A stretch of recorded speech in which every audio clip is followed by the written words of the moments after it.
Halo, gue Bahana. Di sini gue mau sharing tentang bagaimana kita mengenal diri sendiri. Masa-masa pandemi ini membuat gue kerja di rumah, work from home.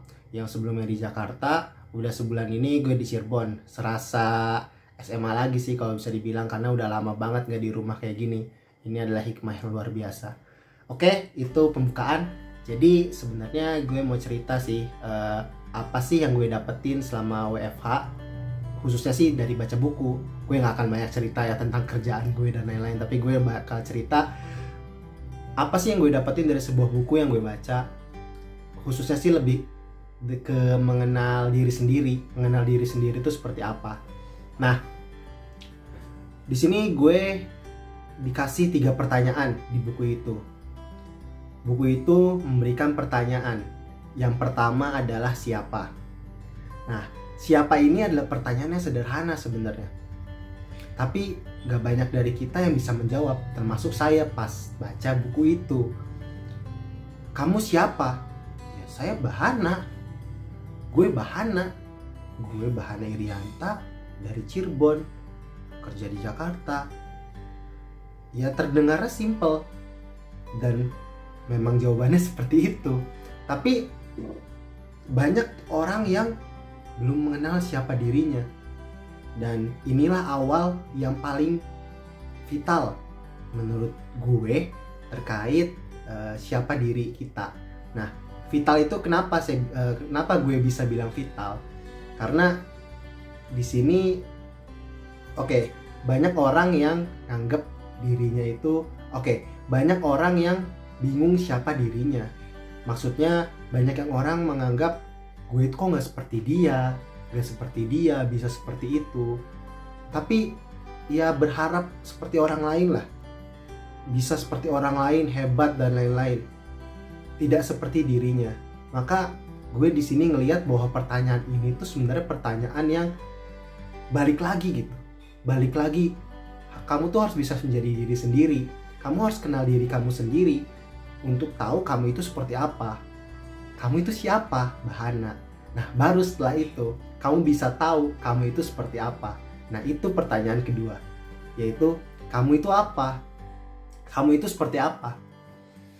Buku yang gue baca ini itu membawa gue berpikir agak lama, dan memang dari 25 chapter buku novel ini yang gue baca ini agak lama yang diapa ini. Gue lupa 2 atau 3 chapter lah. Nah, buku ini sebenarnya simple ya kalau misalkan dilihat gue itu apa gitu. Ya, gue seorang manusia. Gue sekarang buruh sebagai asisten engineer di suatu perusahaan swasta di Jakarta yang sekarang work from home.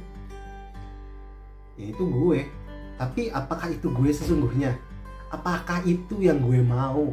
Apakah itu yang gue inginkan? Buku itu membawa gue berpikir lebih panjang, bahwa gue itu apa sebenarnya.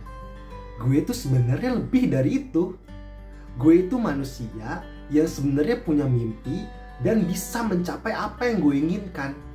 Buku itu mengingatkan gue bahwa ya, kamu itu punya mimpi yang lebih besar dibanding kamu yang saat ini. Jangan batasi dirimu dengan apa yang saat ini kamu lakukan. Itu yang gue dapat dari buku itu. Buku itu mengajarkan bahwa kamu harus jadi apa sesuai dengan keinginanmu, dan sebenarnya itu bisa. Kamu adalah seorang manusia yang punya mimpi, yang berambisi menjadi sesuatu sesuai mimpi kita masing-masing, dan itu bisa kita capai. Oke, saya ambil contoh. Di buku itu diceritakan seorang lelaki yang bercita-cita menjadi pesulap. Nah, dia ingin menjadi pesulap. Oke, karena aku ingin menjadi pesulap, maka aku sudah mengenal dirinya. James namanya. James ini sudah mengenal dirinya. Dia seorang akuntan sebelumnya. Lalu dia bertanya, aku ini apa? Dia bukan sekedar akuntan. Dia adalah orang yang berambisi, dia punya mimpi, dia ingin menjadi seorang pesulap yang sangat luar biasa yang bisa mengaruhi dunia. Lalu pertanyaan ketiga, sebenarnya tadi gue sudah sedikit singgung, yaitu mengapa? Setelah apa itu mengapa? Mengapa gue ngambil mimpi itu?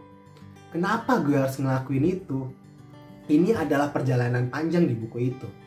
Oke, bukunya adalah ini, Keajaiban Mimpi, karya Esteri.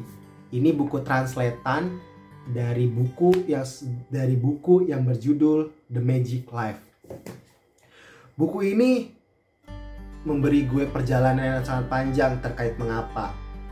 Di buku ini James itu dibimbing oleh seorang pesulap yang bernama Max V. Mereka bertemu di suatu festival di kotanya. Nah, pertanyaan siapa dan apa itu salah satu proses yang James hadapi, dan itu pertanyaan-pertanyaannya muncul dari Max V. Nah, pertanyaan ketiga adalah mengapa. Gue pun sebenarnya bisa dibilang agak bingung juga pas baca ini. Ya oke, sekarang kita bertanya deh untuk kenal diri masing-masing. Kenapa kita melakukan sesuatu hal yang kita lakukan sekarang? Kenapa gue duduk di sini, bercerita ke teman-teman, ngomong sendiri di depan kamera, dan apa alasannya? Semua orang punya alasan untuk melakukan hal yang dia inginkan. Tapi untuk jangkauan yang lebih panjang terkait mimpi yang ingin kita gapai, sebenarnya kita tuh semua tuh paham gak sih mimpi kita tuh nanti ke depan, dan kita tuh kenapa milih itu? Banyak sederhananya gini, ini dari sumber lain yang gue baca. Kita itu ingin sukses, ingin kaya raya, pekerjaan tetap, lalu menikah, punya anak, bahagia, pensiunan enak, dan lain-lain. Itu mimpi yang indah bagi kebanyakan orang, dan itu gak salah sebenarnya. Tapi sebenarnya kita bisa lebih dari itu gak sih? Kalau gue sih mikir kita bisa, dan ya tergantung sih ke personal orangnya, dan memang itu tergantung mimpinya juga. Nah, di sini gue dapet sesuatu terkait mengapa. Di sini mengapa itu terlalu kompleks, dan mengapa itu yang harus benar-benar dijawab dan menjadi landasan kita kenapa kita melakukan suatu hal. Dari berbagai buku yang gue baca, salah satunya itu buku yang tadi gue tunjukin, Keajaiban Mimpi ini, semuanya itu mengarahkan memang kebanyakan itu mengapa kita melakukan itu, mengapa kita kuliah, mengapa kita makan, kenapa kita bersosialisasi, berorganisasi, semuanya kenapa. Tapi kalau kita tidak tahu mengapanya, kita tidak tahu mengapa kita kuliah, mengapa kita berorganisasi, mengapa kita bersosialisasi, semuanya terasa tanpa arah. Oke, gue kasih contoh. Misal, seseorang datang ke sebuah rapat. Dia rapat duduk, dia suatu anggota organisasi tertentu. Dia duduk rapat lalu pulang. Dia nggak tahu alasannya apa. Oke, pasti tahu sih sebenarnya. Alasannya itu adalah dia memenuhi kewajibannya.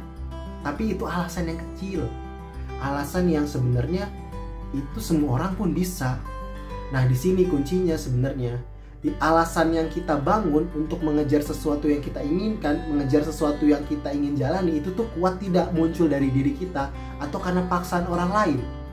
Nah, ini yang sebenarnya menjadi kunci yang bisa kita gali dari pertanyaan mengapa ini.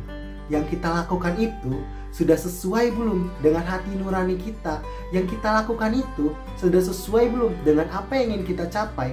Mengapa yang ingin kita jawab itu, apakah sudah sesuai dan searah dengan mimpi yang kita ingin capai? Di sini gue benar-benar berpikir bahwa gue udah benar belum ya memikirkan mengapa gue yang menjadi sesuatu di mimpi gue. Gue udah benar belum ya menjawab mengapa gue ingin sesuatu yang adalah di depan selain sesuatu yang berkaitan siapa gue ingin membawa ini, itu, dan lain itu tuh mengapanya sudah kuat belum. Tapi terkadang gue berpikir bahwa gue sendiri pun masih males kadang. melakukan hal-hal yang positif, produktif di hidup gue. Dan gue berpikir mengapa gue belum kuat. Nah, buku ini pun sama sebenarnya. Perjalanan James memikirkan mengapanya itu gak serta-merta langsung. Bahkan lebih dari 10 chapter lah dari 25 chapter ini. Lebih, dan dia memikirkan mengapanya. Dan lama sekali. Jadi gue berpikir lagi bahwa memang perjalanan untuk mencari mengapa itu panjang, tapi ketika kita sudah mencapai jawaban mengapa kita melakukan sesuatu, maka hidup kita itu akan lebih indah dan benar-benar terarah. Di buku ini selain 3 pertanyaan itu, menjelaskan juga bahwa ada 2 jenis cinta, yaitu pertama, cinta yang belum matang, yang kedua, cinta yang matang. Cinta yang belum matang adalah cinta yang didefinisikan ketika kita memberi, maka kita berharap kembali. Itu cinta yang belum matang. Contoh, gue suka sama seorang, gue deketin dia, gue PDKT, kasih coklat, bunga, dan lain-lain. Ya, it's normal, right? Nah, tapi gue tuh berharap dia tuh suka sama gue. Dan ketika dia tidak membalas apa yang gue berikan, gue marah, gue kesel, gue emosi. Pokoknya gue kesel sama dia. Gue tuh udah kasih semua yang dia inginkan. Gue bahkan yang enggak, cuma buat dapetin dia, tapi dia nggak balas cinta gue gitu. Oh my god. Ya, hati gue pasti teriris-iris kalau definisinya cinta yang belum matang. Cinta yang matang itu definisinya lebih luas lagi. Definisinya itu seperti sebuah lagu. Ya, gue nyanyi sedikit lah ya. Kasih hanya memberi, tak harap kembali, bagai sang surya menyinari dunia. Hanya memberi, tak harap kembali, itu adalah cinta yang matang. Ibu kita, orang tua kita, ibu kita, bapak kita, keluarga kita, sekeliling kita, ya khususnya ibu dan bapak, itu cintanya sudah matang pada kita. Dan itu contoh cinta yang matang. Ya bisa dibilang kebanyakan ibu dan bapak ya. Oke, enggak. Ibu dan bapak kita cintanya udah matang semua. Dan itu bukti cinta yang matang. Dan itu hal yang sangat jarang. Dan itu adalah definisi cinta yang sangat luar biasa. Dan ketika kita sudah masuk fase cinta yang matang, maka wow, kita akan tulus menjalani hidup ini. Kita akan mengenal diri kita akan mengenal orang lain dengan nikmat, kita akan memberi segala hal yang kita punya dan tidak berharap kembali. Dan itu sudah membuat kita bahagia. Lihat saja ibu bapak kita, dari kecil sampai sekarang, mereka memberikan apa yang mereka punya, harta mereka, jiwa mereka, semua. Terutama ibu kita, dari mulai melahirkan, mereka memberi kita kehidupan. Ya tentu yang memberi kehidupan Allah, maksudnya lewat ibu kita yang melahirkan. Nah di situ titik utamanya bahwa ibu kita nggak pernah pamrih gitu. Sampai sekarang, kamu bayar penyalinan kamu yang lahir, susah payah saya melahirkan kamu. Ya mungkin sekali kalau emosi terungkap, tapi sebenarnya nggak mau mengungkap itu dan nggak pernah nagih. Kita makan dari kecil gitu, melalui asinya, disuapin, diasuh, dicebokin, dan lain-lain. Gak pernah beliau minta kita untuk mengembalikannya. Itulah cinta yang matang. Jika kita sudah bisa memberikan segala hal yang positif kepada semua orang, dan kita tidak berharap kembali, dan itu ikhlas, dengan tujuan mengapa yang jelas, maka itu adalah hidup yang indah. Luar biasa. Jadi gue mau simpulin bahwa sebelum kita lebih jauh mengenal diri kita, khususnya mengejar mimpi, ada 3 pertanyaan yang harus kita jawab. Pertama, siapa kita? Kedua, kita itu apa dan mengapa? Ini benar-benar harus dijawab, dan ini yang ibaratnya perlu kita dalami lagi, khususnya di mengapa. Mengapa kita melakukan itu? Mengapa kita melakukan apa, dan segala hal yang kita lakukan sekarang. Dan jangan lupa, setiap kita melakukan segala sesuatu, gunakan cinta yang matang. Jangan cinta yang belum matang. Karena cinta yang matang akan memberikan kehidupan kita yang sangat bahagia. Ketika kita sudah paham tentang cinta yang matang dan kita hanya memberi, tak harap kembali, walaupun itu mungkin berat ya. Tapi buktinya orang tua kita bisa. Maka sebelum kita berkeluarga, lebih baik kita merasakan itu kepada diri kita dan kita bagikan ke orang-orang lain. Cinta yang matang ini. Itu dari gue, itu review buku, bukan review sebenarnya. Apa sih yang gue dapat dari buku ini? Dan ini adalah salah satu konten yang bisa dibilang mengisi waktu gue di rumah, work from home. Terima kasih untuk teman-teman yang sudah menyaksikan. Semoga video ini bermanfaat. See you again.